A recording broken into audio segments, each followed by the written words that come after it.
목요일 날 모여서 뭔가 준비하는 사람들이 예루살렘을 가득히 채웠을 것입니다. 근데 그 중에 한 구석, 마가의 다락방이라는 곳에서 있어진 사건은 오늘 우리 인류 역사를 주장해 나가는 큰 사건이었음이 분명합니다. 어떤 일이 있었느냐?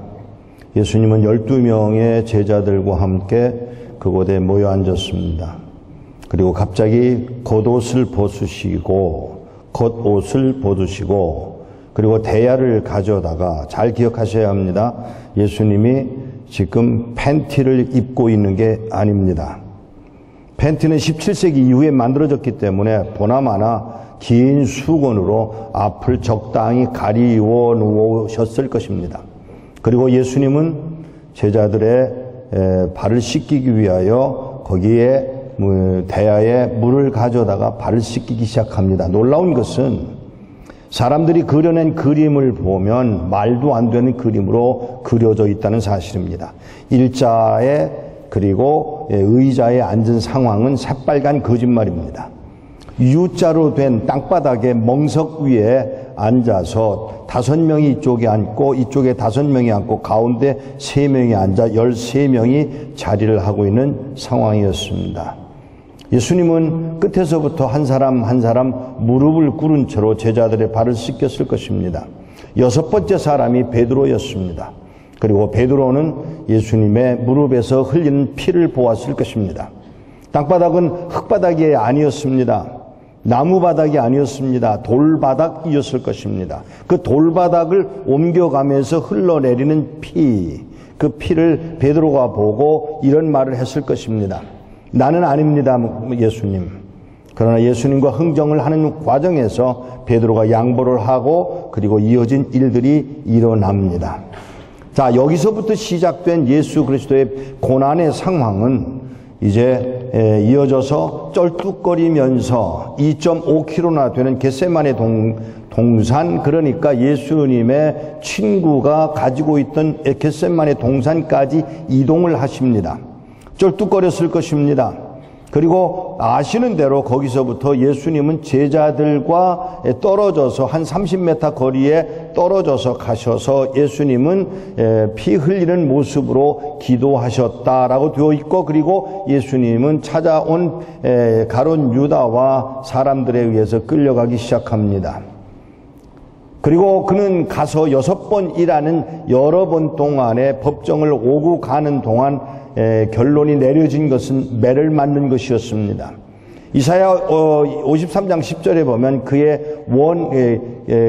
그의 모습이 상처 당하기를 원했다라고 기록되어 있는 것은 우리 한국인들이 그냥 넘어가는 구절입니다마는 아니올시다. 예수님이 상함을 원하셨다는 것은 어느 상황인가 하면 매 맞아서 잔등이 갈래갈래 찢어진 상황이었을 것입니다. 그리고 그는 그 많은 고난을 당하고 목에서부터 시작해서 종아리까지 너덜너덜해진 상태로 십자가를 메고 골고다로 올라가시게 됩니다. 자, 여기 7번이라는 많은 횟수를 넘어지면서 구레네 시몬에 의해서 함께 십자가를 메고 골고다로 나가십니다. 거기로 끝나지 않습니다. 예수님이 메고 갔던 십자가는 종으로 되어 있는, 횡으로 되어 있는 십자가였고, 거기 가서 뉘어져 있는 십자가에 맞추어지고 그리고 누워진 상태에서 십자가에 못 박힘을 당합니다. 그리고 못 박힘을 당한 그 십자가가 세워질 때 당한 고통은 그냥 일어나는 고통은 아니었을 것이 뻔합니다. 십자가가 그 파여진 웅덩이에 떨어졌을 때 당했던 그 고통, 말할 수 없는 고통, 그가 지금 십자가에 달렸습니다. 이미 죽었어야 할 상황이었지만 예수님은 아직 죽지 않습니다. 죽어서는 안 됩니다. 왜요? 나무 십자가에 달려 죽어야 했기 때문입니다. 요 말, 나무 십자가에 달려 죽었어야 할 예수는 아직 죽지 않고 십자가에서 입을 열기 시작합니다. 6시간 동안 달려 있었습니다.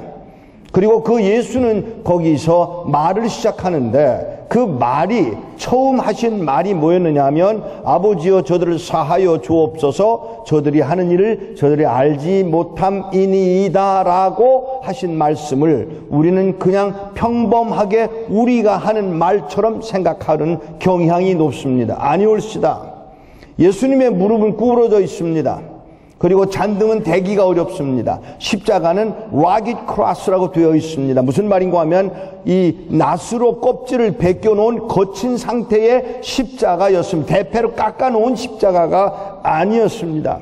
그리고 그 십자가에 달리신 예수는 잔등을 십자가의 대기가 거북했을 뿐만 아니라 아팠을 것입니다. 머리는 이미 찢어졌습니다. 그리고 목에서부터 매맞은 것으로 인하여 무릎까지 아니요 종아리까지 찢어지는 상황을 우리는 상상해낼 수 있습니다. 아닙니다. 저거 더 나가셔야 합니다.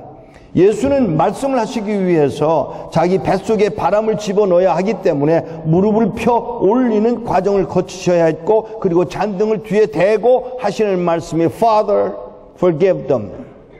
They do not know what they are doing 이라는 말 한마디로 용서를 시작하십니다. 놀라운 것은 예수가 지금 그런 상황에서 분명하게 그런 상황에서 이 용서를 구할 만큼의 여유가 있었을까라는 것입니다.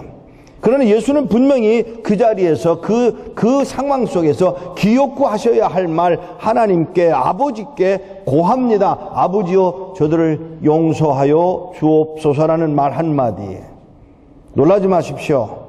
고난을 당해보셨습니까? 고문을 당해보셨습니까? 아픔을 당해보셨습니까? 그것도 억울한 일로 말입니다. 내가 죄를 지어서 당하는 게 아니라 새빨갛게 어려움을 아니요 십자가를 메고 온 인류의 죄악을 다 감당하고 십자가에 달려있는 그 예수. 바로 오늘 여러분의 성가대가 찬양한 제목이 그 예수라는 게 저는 참 인상적입니다. 사랑하는 여러분, 거기서 예수가 아버지여 저들을 사하여 주옵소서라는 이 이야기를 하기 위해서 저는 평양에서 1997년 가을이 되기 전에 아내와 함께 북한 땅에 미국인 형제들 두 사람과 함께 북한 땅에 들어가서 그 이야기를 나누었습니다.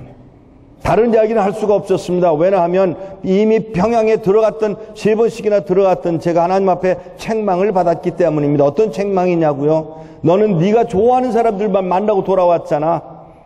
네가 좋아하는 사람들 원수를 사랑했어? 라는 질문을 받고 7년 동안을 하나님 앞에 회개했던 경험이 있습니다. 저와 아주 가깝게 지냈던 목사님, 14년 동안 공산주의자들에게서 핍박을 당했던, 고문을 당했던 원브란드 목사님이 저를 만나서 나눈 이야기를 저는 기억을 합니다.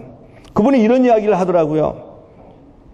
소련에 사역을 하기 위해서 하나님 앞에 기도를 했다고 합니다. 소련에 가고 싶다고 나를 보내달라고 안타깝게 부르짖었지만 하나님은 그 응답을 하지 않으셨습니다. 14년 동안이나 고문을 당한 그가 소련에 가고 싶었던 그 꿈을 접어야 했습니다. 그런데 어느 날 소련 군대가 루마니아를 침공을 했습니다.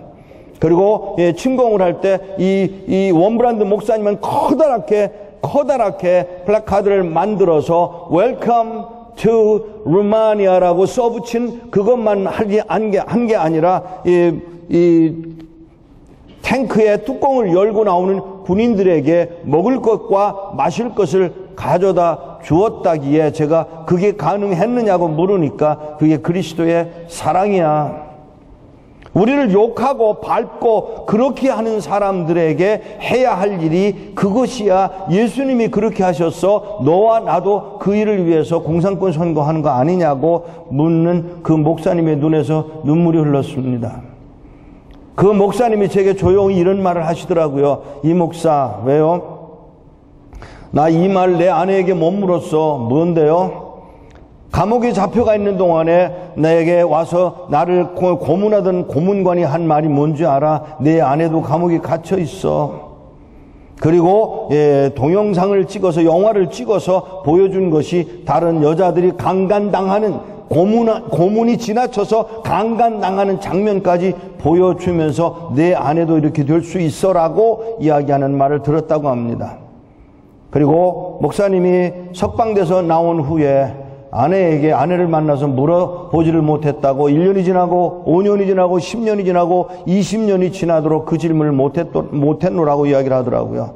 왜 못 물으셨느냐 그랬더니 만일에 아내가 강간을 당했다면 미워할 것 같고 안 했다고 거짓말하면 아내가 거짓말하는 꼴이 되니 차라리 내가 참고 말지 이렇게 살아왔노라고 고백하는 목사님의 이야기를 들으면서 나는 아직도 멀었구나 하는 생각을 했던 일이 있었습니다. 사랑하는 여러분, 저는 북한 선교를 위해서 일생 30년 동안을 그 삶을 드렸습니다마는 제 속에 아직도 남아있는 무엇이 있느냐 하면 그들을 용서하고 사랑할 수가 없더라고 하는 사실입니다. 얼마 전에 몇 년 전의 이야기입니다. 전화 하나를 받았습니다. 여기에 탈북자가 계신지 모르겠습니다만은 전화를 하나 받았습니다. 어떤 전화를 받았느냐 하면 우리 탈출하려고 하는데 북한에서부터 탈출하려고 하는데 도움이 필요합니다 라는 전화였습니다. 몇 명이나 되느냐 그랬더니 65명이나 된답니다. 예수 믿는 사람들이랍니다. 놀라지 마십시오. 남한에 나와 있다는 2만 7천 명의 탈북자들 가운데 예수 때문에, 믿음 때문에, 신앙 때문에 도망쳐 나온 사람은 제가 한 사람도 만나지 못했습니다. 가난 때문에 온 사람들은 많이 있고요. 배고파서 온 사람들도 많이 있고요. 범죄자였기 때문에 나온 사람들은 많았지만 죄송합니다. 그들 가운데 믿음 때문에, 그것 때문에 고난을 피해서, 고문을 피하기 위해서 나왔다는 사람은 한 사람도 만나지 못했습니다. 그런데 제가 들은 소식이 뭐냐 하면 북한 땅에서 믿음을 지키고 있는데 떠나고 싶다라는 요청이 온 것입니다. 저는 그 이야기를 듣고 비행기를 타고 미국에서 중국으로 가야만 했습니다. 기차를 탔습니다. 그리고 버스를 탔습니다. 마지막에는 택시를 대절을 해서 시골 구석으로 갔습니다. 그리고 79살 난 노인을 만납니다. 그런데 그분이 하는 말이 얘들과 함께 왔어. 그러는데 얘들이라는 게 60대의 젊은이들이었습니다. 그들과 함께 모여 앉아 이야기를 하기 시작하는데 제가 진지하게 물어보았습니다. 왜 나오려고 그러세요? 북한이 김일성의 은총에 의해서, 은혜에 의해서 잘 살고 있다고 들었는데 왜 나오려고 그러세요? 라고 하는 질문에 이 할아버지가 머리를 푹 수그리더니 하는 말 한마디. 찬송 한번 마음 놓고 불러보고 싶어서 그래. 찬송 한번 마음 놓고 불러보고 싶어서 그래. 그 말 한마디를 듣고 제가 도와드리겠습니다. 저는 경험도 있고 경제적인 것은 어떻게든지 해결이 될 거라고 생각을 하고 제가 도와드리죠 라고 말을 했는데 뜻밖의 이 할아버지 잠깐만요. 지금 그렇게 결정하지 말고요. 내가 나가서 하나님과 단독으로 만나 이야기하고 그리고 기도하고 돌아올게요. 그의 요청을 거절할 수 없어 허락을 했습니다. 할아버지는 나가셨습니다. 10분 만에 돌아오셨는데 땅을 질질 끌고 돌아오셨습니다. 땅바닥을 질질 끌고 들어오는 그 할아버지의 눈에 눈물이 맺혀 있는 걸 보았습니다. 왜 그러세요? 라고 물었더니 할아버지가 저를 빤히 바라보지 못하고 얼굴을 숙인 채로 한 말이 뭐냐 하면 내가 나가서 저기 미국에서 온 이 목사가 도와주겠다고 그래서 따라가려고 그러는데 가도 될까요? 라고 물었다는 것입니다. 그런데 들려온 답은 무엇이었느냐 하면 내가 능력이 없어서 너희들을 북한 땅에 남겨둔 줄 아냐? 라고 묻더라는 것입니다. 내가 능력이 없어서 너희들을 북한 땅에 남겨둔 줄 알아? 라고 하는 질문에 하나님 앞에 이 할아버지가 뭐라고 응답을 하셨냐면 하나님, 그러면 우리가 매 맞는 것도 하나님 뜻이에요? 물론이지. 하나님 잠깐만요. 우리가 굶는 것도 하나님 뜻이에요? 당연하지. 아니 하나님 잠깐만요. 우리가 65명이나 되는 우리 아이들 심지어 손주들까지 4살밖에 안 되는 손주들까지 몽땅 끌려서 수용소로 가게 되어 있다는 이 사실 앞에 우리가 도망하려고 하는 건데요 라고 물었더니 그렇게 하고 싶으냐? 안 된다라는 것입니다. 놀라운 것은 이 할아버지가 그 말을 듣고 그 말씀을 듣고 예 하나님 하고 머리를 숙였습니다. 그리고 그 할아버지는 저에게 이렇게 말해 주었습니다. 돌아가세요. 경찰이 온대잖아. 빨리 자리를 떠.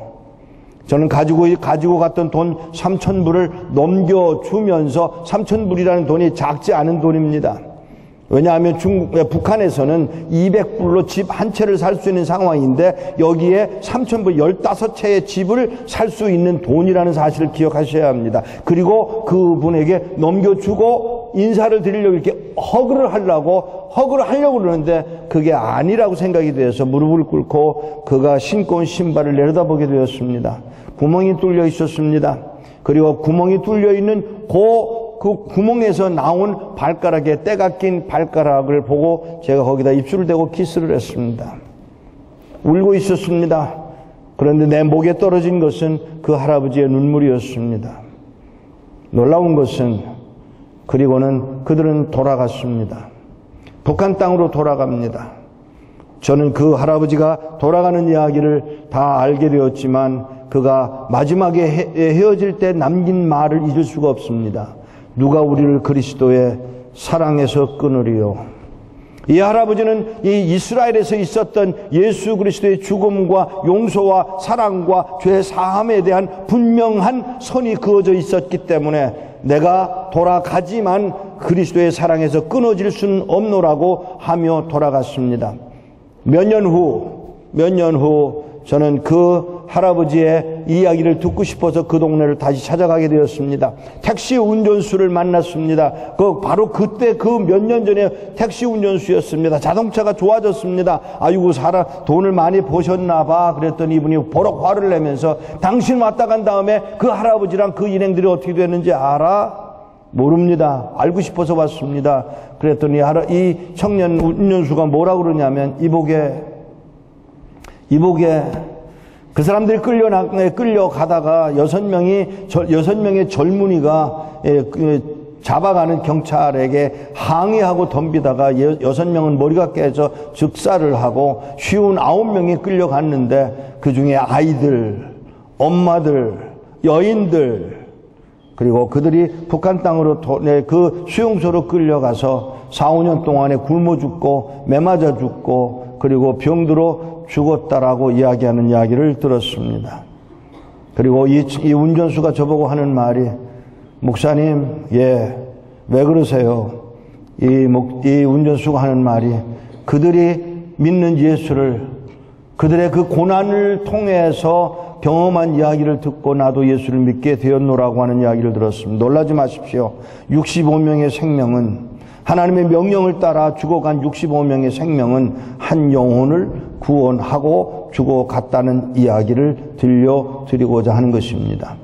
서울에 가면 양화대교가 있고 양화대교를 지나가면 바로 만나는 묘지가 하나 있는데 양화진이라고 불렀고 지금은 외국인 묘지라고 부르는 그 묘지에 들어가셔서 예배당에서 여러분의 왼쪽으로 문을 열고 나가서 만나는 첫 줄에 3개의 무덤 중에 한 사람, 그 한 사람이 남겨놓은 말을 그대로 그 비석에 남겨놓았는데 그 비석에 남겨놓은 말이 무엇이냐면 If I have 1,000 lives to give, 내가 줄 수 있는 생명 1,000개가 있다면 If I have 1,000 lives to give, Korea should have them all. 이 말을 남기고 죽어간 여인의 비문이 있습니다.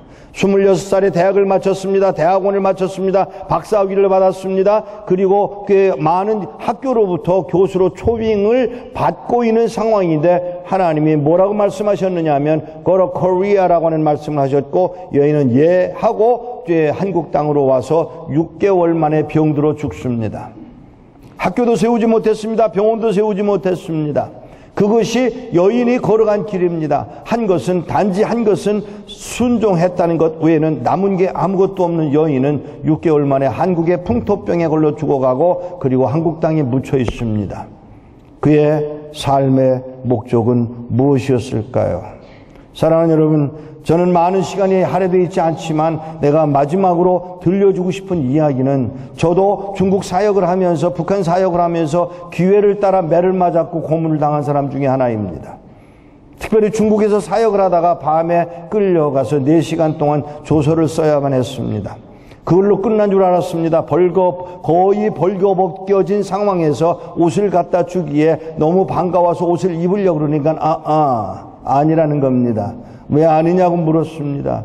그랬더니 다른 데 갈 데가 있다는 것입니다. 끌려갔습니다. 그 끌려간 그곳에 놀라운 일이 기다리고 있었습니다. 물고문이었습니다. 전기고문이었습니다. 냉동실이 기다리고 있었습니다. 물고문 때문에 저는 이미 망가져 있었습니다. 물고문이 끝나고 다른 방으로 옮겨갈 때 그 두 번째 방이 전기고문실이었는데, 전기고문실에서 저는 전기고문을 당함으로 포토그래픽 메모리를 갖고 있던 저는 그만 바보가 되어버리고 말았습니다. 아내의 이름을 잃어버렸습니다. 결혼 날짜를 잃어버렸습니다. 내 이름도 잊어버렸습니다. 그리고 세 번째 방으로 옮겨진 세 번째 방은 방이라기보다는 얼음통이었습니다. 천정도 얼음이었습니다. 벽도 얼음이었습니다. 땅바닥도 얼음이었습니다. 거기에 갇혀 있는 동안 화장실에 가고 싶다고 소리소리 지르는데 들은 척도 하지 않는 경험을 했습니다. 하루가 지났습니다. 이틀째는 견딜 수가 없어서 제가 화장실에 가야 된다고 해도 들은 척을 하지 않으므로, 여기 중국인 형제들이 있으면 분명히 기억하십시오. 이것이 중국 안에서 일어났던 1800년대의 이야기입니다. 1980년대에 일어난 이야기입니다. 사랑하는 여러분, 저는 거기서 고문을 당했습니다. 매를 맞았습니다. 전기고문을 당했습니다. 내 과거를 잃어버렸습니다. 기억상실증에 빠졌습니다. 그리고 마지막으로 냉동기실에서 화장실을 허락해 주지 않아 하는 수 없이 한 구석에 가서 똥을 싸야만 했고, 그 똥 싼 것을 그들이 얼려서 저로 먹게 만든 경험을 저는 경험하고 있습니다. 질문이 있습니다. 그렇게 어려움을 당할 때 나는 미워해도 되느냐고 하는 문제입니다. 나는 용서할 수 있느냐고 하는 문제가 제 앞에 놓여 있었습니다. 사랑하는 여러분, 그 일은 그걸로 끝나지 않았습니다. 휴유증으로 10여 년 동안 고생을 해야만 했습니다. 지금도 그 휴유증이 나를 괴롭히고 있는 것이 사실입니다. 그러면 하나님은 왜 이 일을 이렇게 행하시고야 마셨어야 했을까라는 질문을 하게 됩니다. 예수님은 세례자 요한의 이야기를 오늘 읽은 성경 말씀 속에서 등장시키고 있습니다. 그리고 예수님은 요한에 대해서 자세히 설명을 하십니다. 그리고 그 말을 이해할 수 있을 것 같지 않아 던지시는 말씀이 귀 있는 자는 들을지어다. 사랑하는 여러분, 여기 제가 책 한 권을 들고 왔습니다. 하나님의 비밀 요원이라고 하는 책입니다. 1968년 7월 12일 날 태어난 한 청년의 이야기입니다. 그는 공부를 잘했습니다. 좋은 학교를 갔습니다. 그리고 1989년 6월 4일 날 천안문 사건이 있을 때에 그 현장에 나가 있다가 아내가 아파서 죽어감으로 그 아내를 구하기 위해서 자리를 피했던 것이 육사 사태의 한 부분에 있었지만, 그 후로 그는 크나한 어려움을 경험합니다. 예수를 믿었습니다. 예수를 믿는 것 때문에 매를 맞습니다. 아니요, 심한 고문을 당합니다. 심지어 그의 아버지까지, 그의 아내까지 얼마나 어려운 일을 경험했는지 모릅니다. 그런데 그걸 이 책을 통해서 남겨진 이야기가 뭐냐면, 그것을 통해 하나님이 일하시는 모습이 등장되고 있다라고 하는 사실입니다. 사랑하는 여러분, 고문을 당했습니다. 그게 뭐 대단한 일이라고 말하는지 모릅니다. 그러나 그 고문의 뒤에 있는 하나님은 과연 그렇게 하실 수밖에 없었을 것인가 라고 하는 질문을 하게 됩니다. 요셉이 팔려갑니다. 요셉이 팔려가고 모세가 미디안 땅으로 가서 40년이라는 긴 세월을 양을 치는, 왕자로 남아 있어야 할 그가 양을 치는 자리에 머물러 있어야 했던 그 이후, 아니 그렇게 하여야만 하는 하나님의 방법은 어떤 뜻이 있었을까요? 요셉이 팔려간 것을 알게 된, 그 하나님의 목적을 알게 되는데 요셉이 걸린 시간은 22년이었습니다. 그리고 22년 후에 형님들을 만날 때, 두 번째 만날 때 나눈 이야기, 하나님 싸우지 마 가는 길에 하나님이 여러분과 나를 살리려고, 우리 민족을 크게 하시려고 나를 여러분보다 앞서 보내셨어라는 말로 자기의 신앙을 고백합니다.